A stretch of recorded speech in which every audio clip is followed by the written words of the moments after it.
চশমাতে আপনারা কখনো টুথপেস্টের ব্যবহার করে দেখেছেন? কেন চশমাতে টুথপেস্টের ব্যবহার করব? কোনো রকম মশা মারার তেল, কয়েল, ধূপকাঠি ছাড়াই বাড়ি থেকে মশাকে সহজেই তাড়িয়ে ফেলতে পারবেন।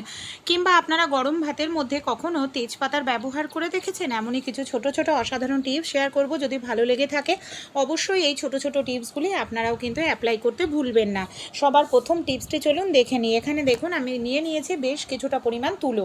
এখানে আমি নিয়ে নিয়েছি তেজপাতাটাকে এইভাবে তুলোটাকে ছড়িয়ে নিয়ে তার উপর তেজপাতাটা দিয়ে দিলাম। এখানে আমি দিয়ে দিলাম কিছুটা পরিমাণ রসুনের খোসা, দুটো তিনটে লবঙ্গ, সেই সঙ্গে আমি নিয়ে নিয়েছি জোয়ান, যে জোয়ান আমরা গ্যাস অম্বলের জন্য খেয়ে থাকি সেই জোয়ান এখানে নিয়ে আমি ওপর দিয়ে ছড়িয়ে দিলাম। এবার এটাকে খুব ভালো করে এইভাবে সরু মতো করে সলতে মতো করে পাকিয়ে নিতে হবে।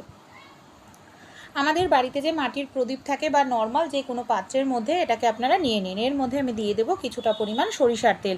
এবার আমরা কি করব, এই প্রদীপটাকে জ্বালাবো। বাড়িতে যখন ভীষণ পরিমাণে মশার উৎপাত বেড়ে যাবে বন্ধুরা, আপনারা যদি এই ধরনের প্রাকৃতিক একটি প্রদীপ জ্বালিয়ে নিতে পারেন, প্রদীপটাকে পুরো ঘরের মধ্যে দেখান, প্রদীপের শিখার থেকে যে গন্ধ বেরাবে সেই গন্ধের কারণে দেখবেন মশারা খুব দ্রুত তাড়াতাড়ি পালিয়ে যাবে। এতে কোনো রকম আপনাদের মশা মারা তেল, কয়েল, ধূপকাঠি কিনতে হবে না। এমনকি মশা মারা তেল, কয়েল, ধূপকাঠি কিনলে অনেক সময় শ্বাসকষ্ট, এমনকি অ্যালার্জি, ক্যান্সারের মতো রোগ ব্যাধি হয়। তাই প্রাকৃতিক উপায়ে আপনারা বাড়ি থেকে মশা তাড়িয়ে ফেলতে পারবেন। এটা যখন নিভে যাবে তখনও দেখবেন একটি ধোঁয়া সৃষ্টি হবে। সেই ধোঁয়াটাও কিন্তু আমাদের শরীরের জন্য ক্ষতিকর নয়, এমনকি মশা তাড়াতে সাহায্য করবে। ভালো লাগলে আইডিয়াটি ট্রাই করে অবশ্যই আপনারাও দেখতে পারেন। লঙ্কা আমরা কম বেশি প্রত্যেকেই খেয়ে থাকি। অনেক সময় দেখবেন যখন আমরা লঙ্কা কাটতে যাই বা বাড়িতে অনেক সময় বড়রা কেউ থাকে না, ছোট বাচ্চারা দেখা যায় লঙ্কা কাটে, অনেক সময় লঙ্কার রস হাতে লাগার কারণে জ্বালা করতে থাকে। তাই এরকম যদি সমস্যা আপনাদের ক্ষেত্রেও হয়, এক্ষেত্রে এই টিপসটি অ্যাপ্লাই করতে পারেন। আমাদের বাড়িতে যে কাঁটা চামচ থাকে, কাঁটা চামচটা নিয়ে নিন, লঙ্কার মধ্যে এইভাবে ঢুকিয়ে নিতে হবে কাঁটা চামচটাকে। তারপর আপনারা কি করবেন, লঙ্কার মধ্যে কাঁটা চামচটাকে ঢুকিয়ে নিয়ে এইভাবে আটকে নিন, 3টে 4টে যতগুলো আপনাদের প্রয়োজন। এবার আমরা যদি ছুরি দিয়ে লঙ্কাটাকে কাটি, লঙ্কার মধ্যে আমাদের হাত লাগবে না, যার কারণে আমাদের হাত কোনোভাবে জ্বালাও করবে না। এমনকি যতটা ঝিরিঝিরি করে আমরা কাটতে চাই ততটা ঝিরিঝিরি করেই কিন্তু এখানে আমরা লঙ্কাগুলোকে কেটে নিতে পারি। তাই যাদের লঙ্কা ধরলে বা লঙ্কা কাটলে হাত জ্বালা করে, তারা এই টিপসটি ফলো করে দেখতে পারেন। এটা কিন্তু যে কোনো লঙ্কা আপনারা এইভাবে কেটে নিতে পারবেন। বাচ্চাদেরকেও এই ছোট্ট টিপসটি শেখাতে পারেন। আশা করছি এমার্জেন্সির সময় এই ছোট্ট টিপসটি কাজে লেগে যাবে। চলুন তাহলে পরবর্তী যে টিপসটি আছে আমরা দেখে নিই। মোমবাতি আমরা কম বেশি প্রত্যেকেই ব্যবহার করে থাকি বন্ধুরা। অনেক সময় দেখবেন আমাদের মোম ছোট হয়ে যায় কিংবা মোম ভেঙে যায় কোনো কারণে, সেই মোমগুলোকে আমরা আর ব্যবহার করি না। এই ধরনের যদি মোম আপনাদের বাড়িতেও থাকে বন্ধুরা, তাই এই ধরনের মোমগুলোকে আপনারা ভুল করেও ফেলবেন না। এখানে আমি একটি হাতা নিয়ে নিয়েছি, মোমের থেকে দড়িগুলোকে খুলে এইভাবে আমি শুধু মোমটাকে দেখুন নিয়ে নিচ্ছি। এবার আমি কি করব, এটাকে আমি গ্যাস অন করে নিয়েছি। গ্যাসের ওপর কয়েক সেকেন্ড একটু ধরলেই মোমটা দেখবেন একদম লিকুইড ফর্মে চলে আসবে। তারপর এটাকে আমরা কিভাবে কোথায় ব্যবহার করব। আমাদের বাড়িতে যে এই ধরনের মাটির প্রদীপ থাকে বা মাটির কোনো বাটি থাকলে সেটাও নিয়ে নেবেন, তার মধ্যে লিকুইড মোমটাকে ঢেলে নিতে হবে। আর এখানে যে সলতেগুলো ছিল এই আমার মোমবাতির, সেটারই সলতে কিছুটা কেটে নিয়ে নিয়েছি। একটা লাঠির সাহায্যে এইভাবে আমাদের এটাকে সোজা করে রাখতে হবে। মিনিমাম আপনারা 20 থেকে 25 মিনিট নর্মালভাবে রেখে দিন, ফ্রিজে রাখার প্রয়োজন নেই। দেখবেন আপনাদের মোম পুরোপুরি জমাট বেঁধে যাবে। তাহলেই তৈরি হয়ে গেল কত সুন্দর প্রদীপের মোম। আর এর জন্য আপনাদের কিন্তু একটি টাকা পয়সাও খরচা করতে হচ্ছে না। যে মোম আপনারা ফেলে দিতেন সেটাই আবার কিন্তু আপনারা ইউজ করতে পারবেন। আর এইভাবে জ্বালালে মোমটা গলবে, আবার এর মধ্যে জমাট বেঁধে যাবে, আবার এটাকে আপনারা ইউজ করতে পারবেন। বন্ধুরা দেখা যায় আমরা বাড়িতে জামা কাপড় কাচি, এই যে এই ধরনের জামা কাপড়গুলো থাকে, বর্ষাকালে কি হয়, জামা কাপড় শুকানো নিয়ে সমস্যার মধ্যে পড়তে হয়। কারণ বর্ষাকালে দেখবেন বৃষ্টি হতে থাকে, এমন অনেক জামা কাপড় এমার্জেন্সি থাকে যেটা আমাদের দরকার ভীষণই পরিমাণে। তাই কি করবেন, এখানে একটি কড়াই গ্যাসের ওপর দিয়ে গরম করে নেবেন। কড়াইটাকে যে অনেকটা সময় গরম করতে হবে তা নয়, একটু কিছু সময় গরম করে নিলেই হয়ে যাবে। তারপর আপনারা এইভাবে ভেজা জামা কাপড়গুলো কড়াইয়ের ওপর কয়েক সেকেন্ড ধরে রাখুন, দেখবেন কত সুন্দরভাবেই আপনারা এখানে কিন্তু জামা কাপড়গুলো শুকনো করে নিতে পারবেন। আমাদের প্রত্যেকের বাড়িতেই কিন্তু বন্ধুরা কেউ না কেউ এমন একজন মেম্বার থাকেই যারা চশমা পরে থাকে।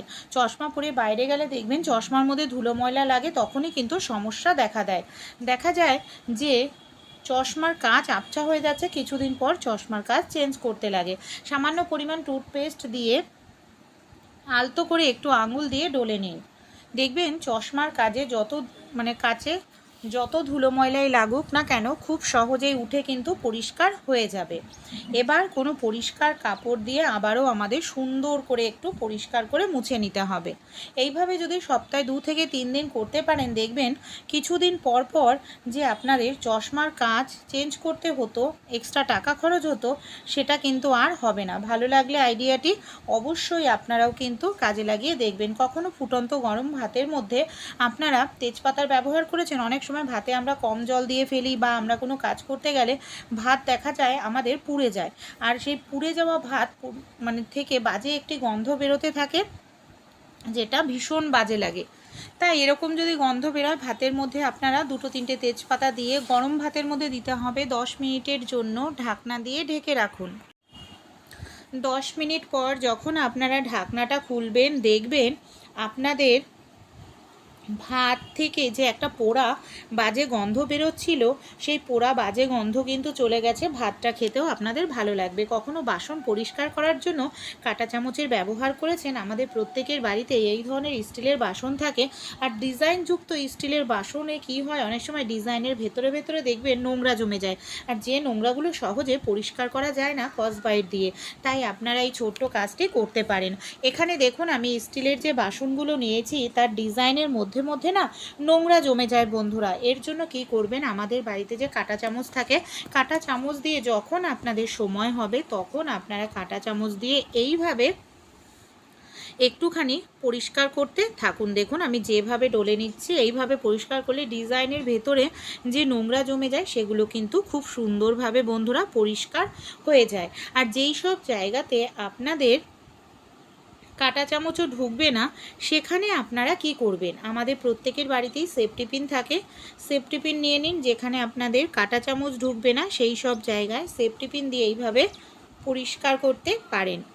এতে আপনাদের বাসন একেবারে নতুনের মতো চকচকে হয়ে যাবে। রুটি আমরা কম বেশি প্রত্যেকেই খেয়ে থাকি বন্ধুরা।